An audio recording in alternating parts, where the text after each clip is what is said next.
Buenas tardes. Proceso de atención en urgencias odontológicas. Mi nombre es Luisa Fernanda Alvarado Benavides, curso octavo semestre de odontología en la Universidad El Bosque. Caso clínico. Al servicio de consulta externa se presenta un paciente hombre de 55 años con motivo de consulta. Me salió algo en el labio inferior, me arde y duele. Historia de la enfermedad actual. Paciente refiere una lesión blanca y erosiva en labio inferior de 5 días de evolución, sintomático los mismos días. Presenta una prescripción de Winadin F 325 miligramos sobre 30 miligramos. Durante varios años estuvo expuesto por varias horas al sol debido a su trabajo. Antecedente sistémico no refiere. Signos vitales 130 sobre 85 milímetros de mercurio. Determine el diagnóstico y requerimientos para poder resolver el motivo de consulta y llevar a cabo la atención. Inicialmente se le da el diagnóstico de queratosis actínica. Para saber un poco más de este diagnóstico, se tiene que es una afección inflamatoria crónica del borde del bermellón del labio que puede progresar a carcinoma de células escamosas y se relaciona fuertemente con la exposición prolongada a la luz solar. Es muy común en adultos con piel clara. Comúnmente suele ser llamada como labio de granjero o labio de marinero. Dentro de los signos y síntomas incluyen la atrofia del borde del bermellón del labio, áreas pigmentadas, esto se relaciona con zonas eritematosas o leucoplásicas, fisuras y erosiones, síntomas de ardor, dolor o sequedad. Cabe resaltar que la presencia de ulceraciones e induraciones son indicativos de progresión a carcinoma de células escamosas. Para relacionar estas características con nuestro caso, tenemos que en nuestro paciente tiene signos como lesión blanquecina y erosiva y síntomas como dolor y ardor. Dentro de la etiología, en los reportes se ha encontrado que principalmente es la radiación ultravioleta derivada de la exposición crónica al sol.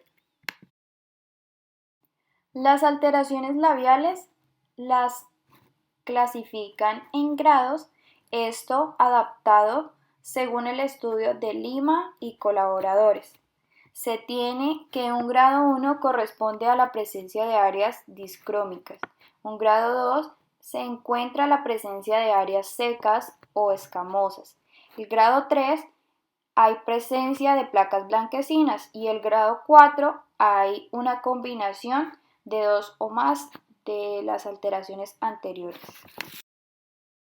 Para el abordaje del caso clínico, en primer lugar, se debe complementar la historia clínica con una información sobre enfermedad renal o gastrointestinal y si el paciente presenta alergia al diclofenaco. Dentro del abordaje clínico debemos diligenciar el consentimiento informado. Este es un documento de gran importancia debido a que expresa que el paciente voluntariamente quiere recibir el tratamiento propuesto después de haber comprendido la información que le he brindado acerca de los objetivos del mismo, los beneficios, las molestias y los posibles riesgos. Ahora bien, ¿cómo lo diligenciaremos? En la primera parte consignaremos los datos personales del paciente. En un segundo momento encontraremos un espacio para consignar los datos o los nombres del docente y estudiante a cargo del caso. Enseguida deberemos consignar el tratamiento odontológico o la intervención que realicemos en la consulta. En este caso, el diligenciamiento de la historia clínica. Como una tercera parte, encontraremos un campo en donde consignaremos los posibles riesgos del tratamiento a realizar. En nuestro caso, únicamente tendremos la alergia al látex. Finalmente, encontraremos las casillas en donde debemos recolectar las firmas del paciente o en su defecto del acudiente, la firma del docente responsable y la firma del estudiante. Para complementar el abordaje clínico, debemos realizar un examen intraoral para identificar con exactitud la lesión. Para lo anterior necesitaremos un básico. Cabe añadir que para la atención de un paciente requerimos el uso de elementos de protección personal. El primero de ellos es la higiene de manos. Es importante tener en cuenta los 5 momentos del lavado de manos. El primero es antes de tener contacto con el paciente, es decir, antes del examen clínico. El segundo es antes de realizar tareas asépticas. El tercero es después de riesgo de exposición a fluidos corporales, es decir, cuando se hacen extracciones, procedimientos y manipulación con sangre, saliva u otros fluidos. El cuarto momento es después del contacto con el paciente. Es cuando terminamos el examen clínico o el procedimiento oral. Y el quinto momento es después del contacto con el entorno del paciente, es decir, después de haber tocado cualquier objeto o mueble del entorno inmediato del paciente. También encontramos el visor, el tapabocas, los guantes, el gorro y la bata antifluidos.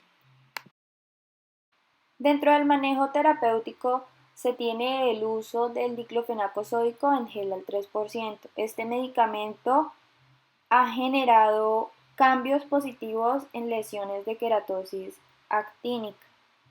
Su fórmula es diclofenaco sódico en gel al 3% vía tópica 3 veces al día durante 90 días. Cabe resaltar que en Colombia no encontramos este medicamento en una concentración del 3%, sino al 1%. Por tanto, su fórmula cambiaría y quedaría como diclofenaco sódico en gel al 1%, vía tópica 3 veces al día durante 90 días. Adicional a esto, le debemos recomendar al paciente que evite la exposición directa al sol después de la aplicación, que no coma o beba agua durante 1 hora después de la aplicación y también que use protector labial cuando se exponga al sol. Aquí es importante tener en cuenta la existencia y el uso de la biopsia, debido a que ésta se hace necesaria si no hay una mejoría y si la lesión se presenta indurada o nodular. Como conclusión, se tiene que el odontólogo sí puede realizar tratamientos conservadores en la queratitis actínica. En los casos de diagnóstico histopatológico de carcinoma escamocelular, el paciente se debe remitir al servicio de oncología.